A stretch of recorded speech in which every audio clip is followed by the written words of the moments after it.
اب تواتر معنوی ہے اس بات کے اندر جو عرض کر رہا ہوں. شہزادی کونین کی ولادت عجیب ولادت ہے جو علامہ شیخ عباس قمی نے اپنی کتاب منتہی الاعمال، جس کا اردو ترجمہ احسن المقال کے نام سے ہوا، اس میں لکھی ہے، اور آپ جا کے روایت کا مطالعہ کر سکتے ہیں کہ ایک دن پیغمبر اپنے اصحاب کے ساتھ، مولا کائنات بھی تھے، عمار بھی تھے، دوسرے اصحاب بھی تھے، حذیفہ بھی تھے، شیخ ابو ذر بھی تھے، بیٹھے ہوئے تھے. جبریل آئے، اپنی اصل شکل و صورت کے اندر آئے، اور شیخ عباس نے لکھا ہے کہ اصل شکل و صورت کا حال یہ تھا، اب جن کو نظر آ رہا تھا، جن کو نظر نہیں آ رہا ان کو نظر نہیں آ رہا، جن کو نظر آ رہا تھا انہوں نے دیکھا کہ جناب جبرائیل کے پروں نے پوری کائنات کو، پوری دنیا کو اپنے اندر سمیٹ کے رکھا ہوا. اس کیفیت میں آتے ہیں اور فرماتے ہیں کہ اللہ کے رسول، پروردگار عالم کا حکم ہے 40 دن کے لیے خدیجہ سے دور ہو جائیے، آپ کو جانے کی اجازت نہیں ہے. میں پوری تفصیل بیان نہیں کروں گا لیکن کچھ اشارے ضرور دوں گا. دور ہو جائیے خدیجہ طاہرہ سے. پیغمبر اکرم 40 دن کے لیے جناب خدیجہ طاہرہ سے دور ہو جاتے ہیں، فیصلہ کر لیتے ہیں کہ مجھے حکم الہی سے اجازت نہیں جاؤں گا. لیکن ایک کام کیا، روایت کے اندر لکھا ہے، جناب عمار کو اپنے پاس بلایا اور عمار کو بلا کر کہا کہ جاؤ عمار، جا کر میری بیوی خدیجہ کو اطلاع دے دو کہ پروردگار عالم نے مجھے حکم دیا ہے کہ میں 40 دن تمہارے پاس نہ آؤں. یہ جو نہیں آؤں گا اس کا مطلب یہ نہیں ہے کہ خدا نہ خواستہ اب مجھے تم سے محبت نہیں رہی. ایسا نہیں ہے کہ اگر 40 دن تک نہیں آؤں گا تو میں تمہارے ساتھ رہنا نہیں چاہتا، میں تمہارے ساتھ زندگی گزارنا نہیں چاہتا. یہ امر الہی ہے، لہٰذا اب انتظار نہ کرنا اور رات کو دروازے بند کر کے سو جایا کرنا. حکم الہی بھی آ جائے، پروردگار کی طرف سے بھی حکم آ جائے، تب بھی پیغمبر اپنے اس عمل سے بتا رہے ہیں کہ اس کے باوجود بیوی کے کچھ حقوق باقی رہتے ہیں. ٹھیک ہے، بعض اوقات آپ کی ذمہ داری ہوتی ہے کہ آپ سفر اختیار کریں، بعض اوقات آپ کی ذمہ داری ہوتی ہے کہ آپ مثال کے طور پر رزق روزی کی تلاش میں، زیارتوں میں، عمرہ و حج میں جائیں، لیکن بیوی کے حقوق بہرحال کہیں نہ کہیں باقی رہتے ہیں جن کو نبھانا اور ادا کرنا ضروری ہے. پیغمبر کا عمل بتا رہا ہے. پیغمبر دور ہو گئے 40 دن تک. کہاں پر گئے؟ 2 الگ الگ روایتیں. ایک روایت یہ کہ پیغمبر اکرم نے غار حرا میں وہ دن گزارے. شیخ عباس نے جو روایت لکھی وہی لکھی ہے کہ پیغمبر اکرم نے وہ دن حضرت ابو طالب کے گھر میں گزارے، شیخ ابو طالب میں گزارے. یہ جملہ کہا کہ کہہ دینا خدیجہ سے کہ میں فاطمہ بنت اسد کے گھر میں ہوں. پیغمبر اکرم آ جاتے ہیں مولا کائنات کے گھر میں، جناب فاطمہ بنت اسد کے گھر میں، 40 دن تک اس گھر میں قیام فرمائے. مولا کائنات فرماتے ہیں کہ پیغمبر کا طریقہ تھا، روزانہ جب رات کا وقت آتا تھا دسترخوان بچھایا جاتا تھا، دروازے کو کھولتے تھے، مجھ سے کہتے رہے جاؤ علی دیکھو کوئی بھولا بٹکا مل جائے، مسافر لے کر آؤ، میرے ساتھ غذا میں شریک ہو جائے، میرا مہمان بن جائے. لیکن 40 جب دن مکمل ہوئے، 40 دن افطار کا وقت آیا. افطار کا مطلب یہ ہے کہ اہل بیت اطہار اور معصومین کا طریقہ یہ نہیں ہوتا کہ پہلے افطار کریں اس کے بعد نماز پڑھیں. واجب نماز سے فارغ ہوئے، واجب نماز کے بعد جو ہے افطار کے لیے بیٹھے، دسترخوان رکھا گیا. لیکن آج دسترخوان کوئی اور لے کر نہیں آیا، آج دسترخوان جناب جبرائیل و میکائیل لے کر آیا. پیغمبر کے سامنے رکھا گیا، فرما دیا گیا اے حبیب خدا اس غذا میں کسی اور کی شرکت آپ کے علاوہ جائز نہیں ہے. کہ یہ پہلا دن تھا، مولا کائنات فرماتے ہیں جب اللہ کے رسول نے کہا یا علی آج دروازوں کو بند کر دو، کوئی آنا چاہے بھی تو نہ آ سکے. ایک خوشہ گندم کا تھا، ایک خوشہ کھجور کا تھا، ایک خوشہ انگوروں کا تھا. میں نے اس غذا کو تناول کیا. غذا کو تناول کرنے کے بعد دسترخوان کو لپیٹ دیا گیا. جناب جبرائیل و میکائیل آتے ہیں، بریق جنت سے پیغمبر کے ہاتھوں کو دھلاتے ہیں. جناب میکائیل آتے ہیں، جنت کے تولیے سے پیغمبر کے ہاتھوں کو صاف کرتے ہیں. دسترخوان ایسے کا ایسا سمیٹا جاتا ہے، سمیٹ کر پورا آسمان کی طرف اٹھا لیا جاتا ہے. جو بچ گیا اس میں بھی کسی کو شرکت کی اجازت نہیں ہے. دسترخوان چلا گیا، پیغمبر دوبارہ مصلی کی طرف آتے ہیں. جبرائیل ہاتھ تھام کر روک دیتے ہیں، اے اللہ کے رسول آج آپ کو ان نوافل کی اجازت نہیں ہے. آج کی عبادت کا انداز اور ہے. جائیے خدیجہ کے پاس. پیغمبر اکرم شیب ابی طالب سے نکلتے ہیں، جناب فاطمہ بنت اسد کے گھر سے نکلتے ہیں، تشریف لاتے ہیں بیت خدیجہ میں. رات کا وقت ہو چکا ہے. آج کل کا دور نہیں ہے کہ روشنیاں روشن ہو، اندھیرا علاقہ ہے. دروازہ بند کیا جا چکا ہے. جناب خدیجہ فرماتی رات کا وقت آیا کرتا تھا، جیسے رات ہوتی تھی میں دروازوں کو بند کر دیا کرتی تھی، عبادت کرتی تھی، غزا سے پہلے فارغ ہو چکی ہوتی تھی، بستر میں آ کر آرام کرتی تھی، چراغوں کو بجھا دیا کرتی تھی کہ ایسے میں کسی نے دق الباب کیا. میں نے پکار کر کہا کہ کون اس دروازے کو کھٹکھٹا رہا ہے؟ اس دروازے کو محمد کے سوا کسی کے لیے کھٹکھٹانے کی اجازت نہیں ہے.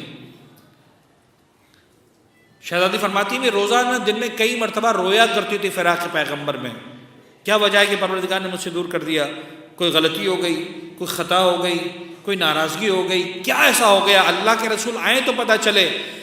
کہ فرماتی جیسے ہی میں نے پیغمبر کی صدائے دل نشین کو سنا، بے اختیار بڑھ کر دروازہ کھولا، پیغمبر گھر میں تشریف لائے.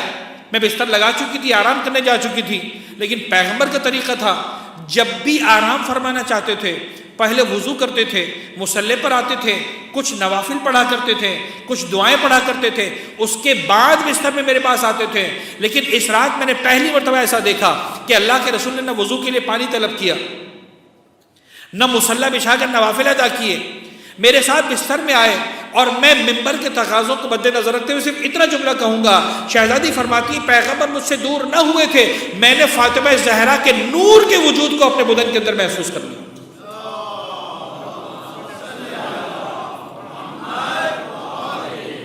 شیخ ہاشم بحرانی العوالم میں کئی حوالوں سے اس روایت کو لکھتے ہیں.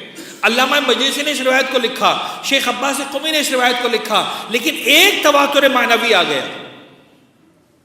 اب میں ایک روایت اور سنا دوں تاکہ آپ کو میں اس نقطے تک لے کر جاؤں جس نقطے تک شہزادی کی عظمت اور مقام کے لیے پہنچانا چاہ رہا ہوں. خدا کی قسم یہ عجیب نقطہ ہے، عجیب نقطہ ہے. اہل سنت کی ایک نہیں دسیوں کتابوں کے اندر دسیوں کی تعداد میں روایتیں موجود ہیں کہ مدینہ منورہ میں جب شہزادی کونین شادی کے بعد اپنے بابا کے گھر میں تشریف لایا کرتی تھی، پیغمبر اکرم آگے بڑھ کر فاطمہ زہرا کو گلے لگاتے تھے، بوسہ دیتے تھے، اور ایک روایت میں ہے کہ سونگھا کرتے تھے پیغمبر اکرم جناب سیدہ کو. اور جناب عائشہ اس پر اعتراض کرتی تھی کہ یا رسول اللہ یہ محبت کا کون سا انداز ہے؟ بڑی بیٹی آپ اس طرح سے بوسہ دیتے، اس طرح سے سونگتے، آخر کیوں اتنا نزدیک ہوتے ہیں آپ اپنی بیٹی سے؟ پیغمبر فرماتے تھے عائشہ تمہیں نہیں پتا، میں جب بھی فاطمہ زہرا کو سونگتا ہوں مجھے فاطمہ زہرا کے وجود سے جنت کے پھلوں کی خوشبو آتی ہے. کیوں؟ اس لیے کہ جنت کے میں نے پھل کھائے تھے اور اس کے نتیجے میں اس شہزادی کا پہلا مرحلہ حیات وجود میں آیا تھا. اب اس طرح کی ایک نہیں، اگین معنوی تواتر کے ساتھ، کہیں پر سیب کا تذکرہ، کہیں کھجور کا تذکرہ، کہیں انگور کا تذکرہ، جنت کے جو ہے وہ غذاؤں کا تذکرہ. بعض روایتوں میں ہے کہ معراج پر پیغمبر اکرم کو پروردگار عالم نے سیب عطا فرمایا تھا. تواتر لفظی نہیں ہے، معنوی ہے. اس کا مطلب یہ ہے کہ اتنا طے ہے کہ شہزادی کے وجود کا جو بنیاد ہے وہ جنت کی غذا سے رکھی گئی ہے، دنیا کی غذا سے نہیں رکھی گئی. دیٹ از کالڈ تواتر معنوی، جو میں نے لفظ استعمال کیا تھا. شیعہ سنی تمام کتابوں کے اندر یہ بات ثابت ہو گئی. عزیزان گرامی اب ایک جملہ مجھے کہنے دیں، یہ ہے طہارت شہزادی کونین. یہ ہے طہارت شہزادی کونین. میں ایک جملہ اس بات کو سمجھانے کے لیے اکثر اپنے سامعین کے سامنے پڑھتا ہوں، اور میں چاہتا ہوں کہ نقطہ آپ کے ذہنوں میں اچھی طرح محفوظ ہو جائے. ہم زیارت وارثہ میں ایک جملہ پڑھتے ہیں مولا حسین کو مخاطب کرتے ہوئے، اشہد انک کنت نورا فی الاصلاب الشامخہ والارحام المطہرہ لم تنجسک الجاہلیۃ بانجاسہا. پڑھتے ہیں کہ نہیں پڑھتے جملہ؟ اب کچھ مراحل ایسے ہیں جو بہت زیادہ کھل کر بات نہیں کی جا سکتی، جو صاحبان فہم ہے ان تک اپنی بات ذرا آسانی سے پہنچا پاؤں گا، جن تک اپنی بات پہنچا نہ پاؤں مجھ سے درگزر کیجیے گا. اشہد انک کنت نورا، ائمہ طاہرین سب کے سب کا وجود مقدس نورانی وجود ہے. اور یہ جملہ میں اکثر کہتا ہوں، جو مولا حسین کو نور نہیں مانتا اسے زیارت وارثہ پڑھنے کی اجازت نہیں ہے. نورانی وجود ہے پیغمبر اکرم کا وجود، جناب شہزادی کونین کا وجود، ائمہ طاہرین کا وجود. اشہد انک کنت نورا، لیکن پھر کیا کہتے ہیں؟ اشہد انک کنت نورا فی الاصلاب الشامخہ والارحام المطہرہ. مولا میں گواہی دیتا ہوں اب نور کے عالم میں رہے، اصلاب شامخہ میں رہے، ارحام مطہرہ میں رہے. صلب شامخ، رحم مطہر، یہ کیا ہوتا ہے؟ مادہ حیات مرد کے بدن میں جس مقام پر استقرار پاتا ہے اسے صلب کہتے ہیں، وہی مادہ حیات عورت کے بدن میں جس مقام پر استقرار پاتا ہے اسے رحم کہتے ہیں۔ یہ نور ضرور تھے لیکن اسلاب میں جانا پڑا، ایک صلب کی بات نہیں ہو رہی، اسلاب شامخہ ارحام میں جانا پڑا، ایک رحم کی بات نہیں ہو رہی، ارحام مطہرہ۔ تم یعنی انبیاء یعنی ائمہ طاہرین، مولا حسین کا وجود مقدس، مولا حسن کا وجود مقدس، پیغمبر اکرم کا وجود مقدس، مولا کائنات کا وجود مقدس اسلاب شامخہ میں جاتا رہا، ارحام مطہرہ میں جاتا رہا، وہ اور طہارت کی منزلیں ہیں۔ یہ فاطمہ زہرا کا وجود مقدس ہے، نہ کسی صلب میں گیا نہ کسی رحم میں گیا، اگر گیا تو کائنات میں ایک صلب میں گیا جس کا نام تھا صلب محمد، اگر گیا تو ایک رحم میں گیا جس کا نام تھا رحم خدیجہ طاہرہ صلی اللہ علیہ وسلم۔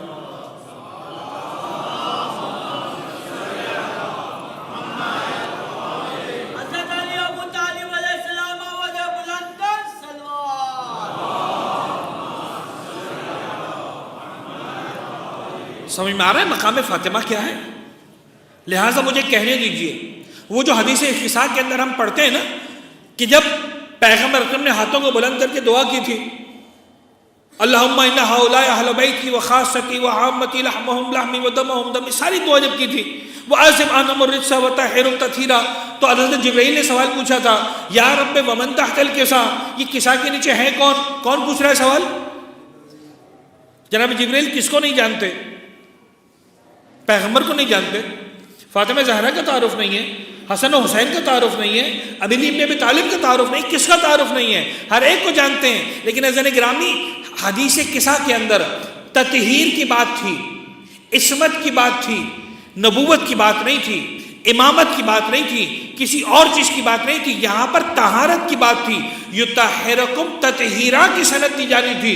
اگر نبوت کا تعارف کروانا ہوتا شاید پیغمبر کے وجود مقدس کو مرکز نبوت بنا کر بیان کرنا پڑتا، کسی اور مرحلے کی بات ہو رہی ہوتی، ممکن ہے مولا کائنات کے وجود مقدس کو مرکز بنایا جاتا، لیکن طہارت کی بات تھی۔ یہاں نہیں بنتا تھا کہ پیغمبر کے نام سے تعارف ہو، یہاں نہیں بنتا تھا کہ مولا کائنات کے نام سے تعارف ہو، یہاں نہیں بنتا تھا کہ حسن حسین کے نام سے تعارف ہو، یہاں بنتا تھا کہ تعارف ہو تو فاطمہ زہرا کی ذات سے تعارف ہو، اس لیے کہ طہارت کی جس منزل پر فاطمہ زہرا ہے کائنات کی کوئی ہستی طہارت کی اس منزل پر نہیں ہے، لہٰذا خدا کو کہنا پڑا ہم فاطمہ و ابوہا و بعلہا و بنوہا، وہ طہارت کبریٰ کی منزل پر بیٹھی ہوئی فاطمہ زہرا ہے، انہی کی نسبت سے ان کا بابا بھی طاہر ہے، انہی کی نسبت سے ان کا شوہر بھی طاہر ہے، انہی کی نسبت سے ان کے بچے بھی طاہر ہیں۔